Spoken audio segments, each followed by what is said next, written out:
Una vida, plagada de acontecimientos. Alfonso II el Casto. Rey de Asturias. Apartado del trono por una revuelta interna, inmerso en la querella adopcionista y atacado por las aceifas musulmanas, a Alfonso II le tocó vivir uno de los reinados más complicados de los primeros años de resistencia cristiana en la península. Sin embargo, pese a las dificultades tuvo tiempo de embellecer Oviedo para convertirla en sede regia, abrirse a la influencia carolingia y, especialmente, alumbrar el descubrimiento de la tumba del apóstol Santiago en la diócesis de Iria Flavia, para lo que mandó construir la primera basílica jacobea. Los inicios de su reinado. Hijo de Fruela I y Munia, prisionera vascona, Alfonso nació en el año 762. Como sobrino de Silo por vía de la reina Adosinda, gobernó el Palatium Regis hasta que en el año 783 murió el monarca Astur. Estos primeros años le aportaron una experiencia fundamental en la vida de la corte, pero no le sirvieron para hacerse con el solio regio. La sociedad Astur estaba dividida entre los partidarios de la vía ortodoxa heredera del antiguo reino visigodo o los más reformistas, que propugnan una vía de entendimiento con los mozárabes residentes en Al-Ándalus. Este enfrentamiento que traspasa fronteras políticas, como luego veremos, acaba con Mauregato en el poder. Alfonso, depositario de la tradición visigoda, se refugia en el monasterio de Samos, según consta en un documento posterior firmado en el año 912 por Ordoño II. Rey de Asturias, Mauregato reina hasta el año 789. Pese a su fugaz mandato, asiste como monarca a dos acontecimientos de gran importancia, cuyas consecuencias alcanzarán incluso al reinado de Alfonso II. Se trata del Concilio de Sevilla, del 784, inicio de la querella adopcionista y de los primeros síntomas de un culto jacobeo en la península. A su muerte le sustituyó Bermudo I, que apenas duró 2 años en el poder. Tras su derrota ante los musulmanes en Burbia, en el 791, abdica en Alfonso, que es ungido monarca según el rito visigodo el 14 de septiembre del mismo año. Una de sus primeras decisiones es la de trasladar la sede regia a Oviedo, emplazamiento estratégico, en lo alto de una colina, entre la costa y la llanura central, con mayores posibilidades de explotación agrícola y, ante todo, para controlar mejor las comunicaciones a través del Valle del Nalón, el Caudal y el Narcea, vías de acceso a Asturias desde León, Galicia y Cantabria.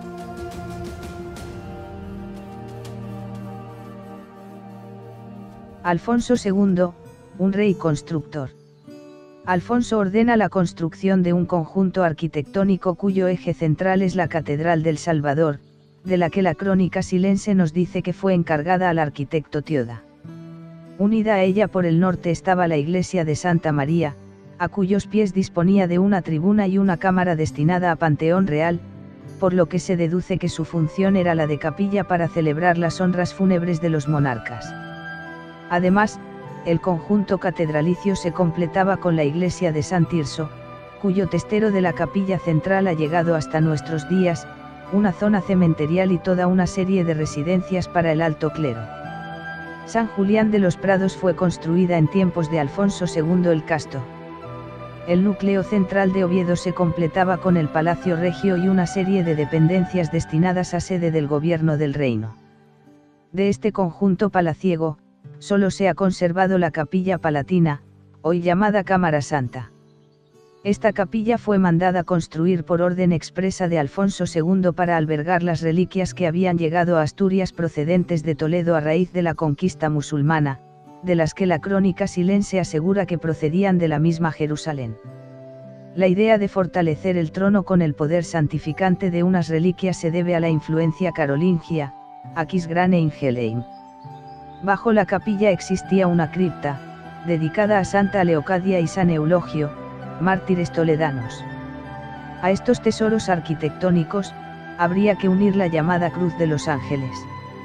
Una magnífica pieza de orfebrería en la que figura el lema del monarca Hoc signo tuetur paeias, hoc signo vincitur inimicus. La adoración de la cruz y la consagración de la catedral al Cristo Salvador, constituyen toda una declaración de intenciones del monarca ante la polémica religiosa que le tocó vivir. La querella adopcionista y el hallazgo del sepulcro de Santiago.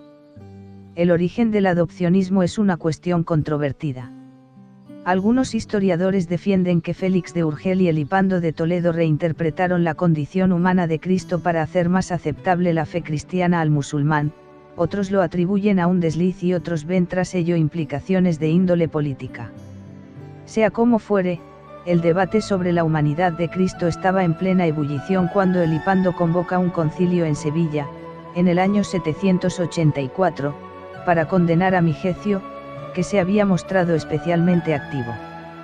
Es entonces, en el credo de este concilio firmado por Elipando, donde se escribe la frase de la polémica, en la que se habla de una doble naturaleza de Cristo en cuanto Dios, Hijo por naturaleza del Padre, y en cuanto hombre, Hijo adoptivo de Dios. Las actas del sínodo llegaron hasta el remoto monasterio de San Martín de Liébana, desde el que el monje beato escribe su tratado apologético en contra de las tesis de Elipando.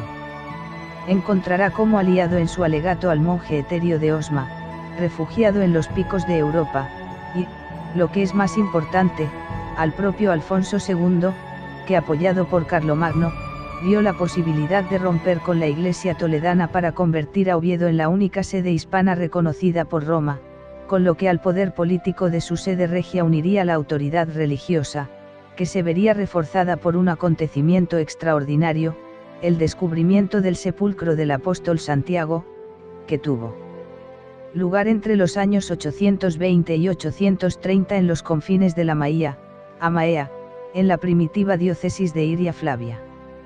El ermitaño Pelayo y los feligreses de la antigua iglesia de San Félix de Solovio localizaron unas luminarias en el bosque, acompañadas de cantos angélicos.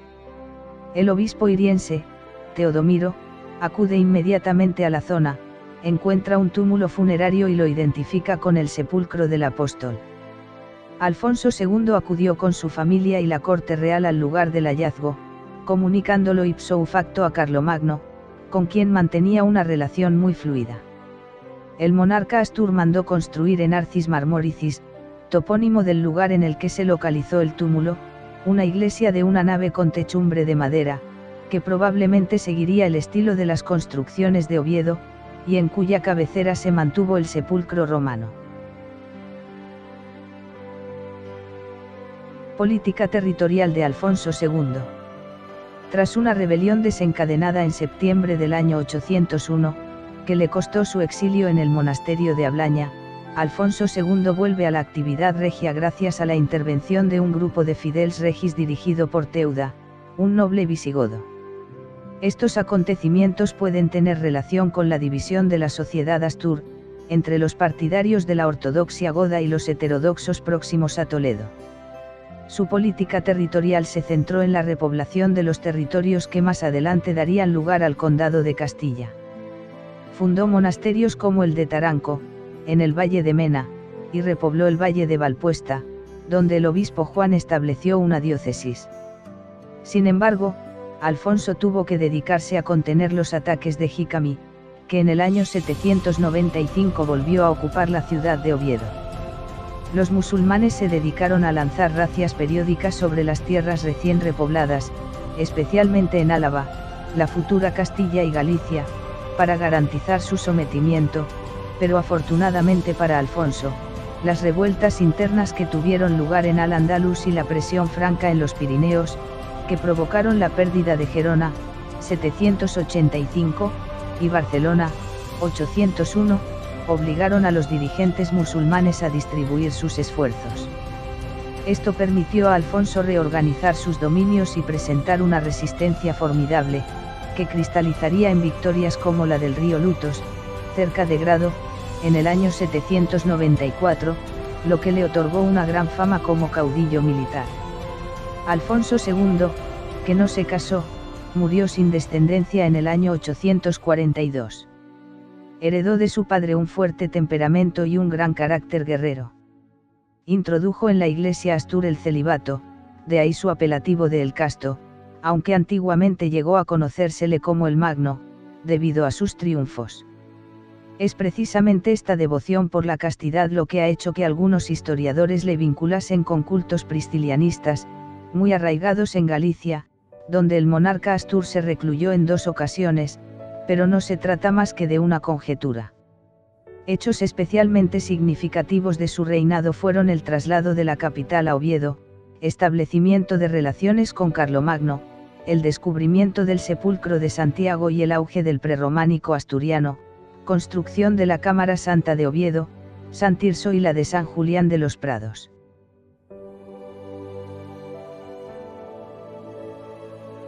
Alfonso II y su aportación al arte prerrománico. Todos conocemos a don Pelayo.